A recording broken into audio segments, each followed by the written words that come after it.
If anyone hears this, they have to know the rumors and legend is true about the Wendy's game.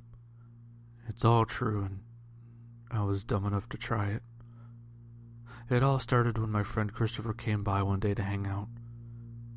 We were sitting in my room listening to some metal music, smoking a couple of joints, and having a good time. We were talking about graduation and what we will do with our life and stuff like that. Then the conversation escalated to ghosts and spirits. He started talking about this urban legend about the Wendy's logo. He told me if you sneak into the Wendy's bathroom and wait for everyone to leave, you can summon the girl from the Wendy's logo. He told me all I need is a few things to summon the demon. He told me I need 4 red candles, a tube of red lipstick, and some charcoal dust. Once I have these 3 items, he told me to take them with me to set up a shrine so I could make the creature appear. All I had to do was set up the candles around the sink of the bathroom and take the red lipstick and form straight lines up and down the mirror and create a half circle around me and the sink and the mirror. After he told me, though, I thought he was full of shit, and I did not believe stupid stories like that. Then he laughed at me and told me, if you think it's total bullshit, why don't you try it yourself and prove me wrong? Well, I was blazed and half-baked out of my mind, so I took him on that bet. That same night, we went to Wendy's restaurant. We went there like regular customers, not to draw any suspicion to us, and we waited until dark. We snuck into the bathroom without anyone seeing us. Everyone left just like we planned.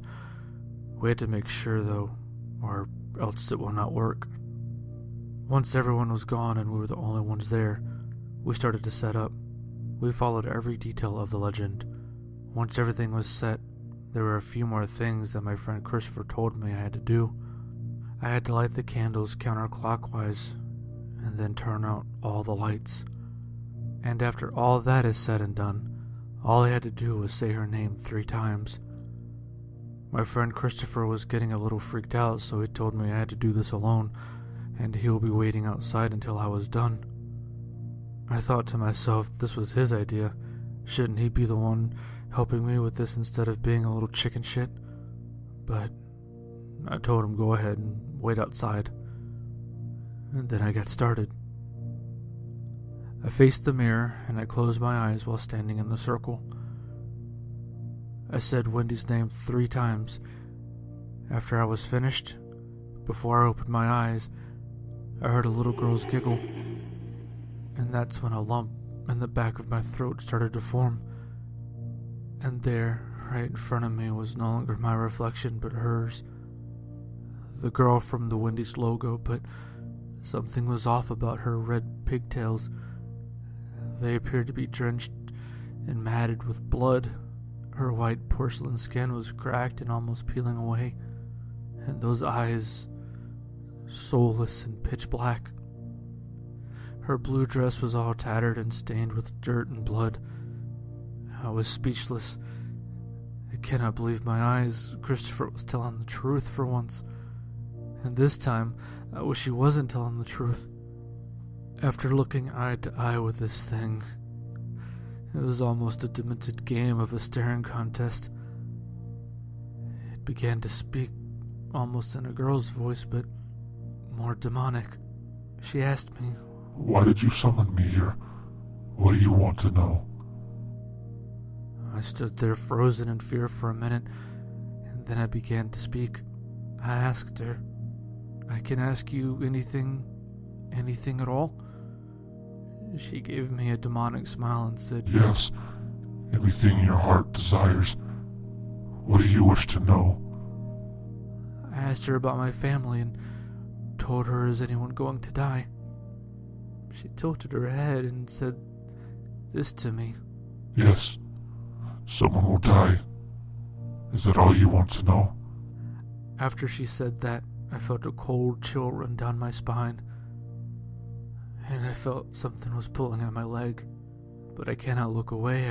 I could not get distracted, because there was no telling what she would do if I did, so I continued to not break eye contact. I continued to ask a few more questions about life and more about death, and she gave me the answers. Who knows if they were true or not? I had to know either way. When I was done with my questions, I remembered one last thing that my friend Christopher told me. Say this phrase if you want to leave. I have to go now, and thank you for the meal. After that was said and done, I stepped out of the circle, but I made a terrible mistake. I had broken the circle, and she had not left yet. She found it to be a perfect opportunity to escape and try to kill me. I screamed out, and my friend Christopher came running into the bathroom. He grabbed me by my arm and pulled me out of the way. That's when she grabbed him instead. I'll never forget the screams he let out as the monster was tearing him apart.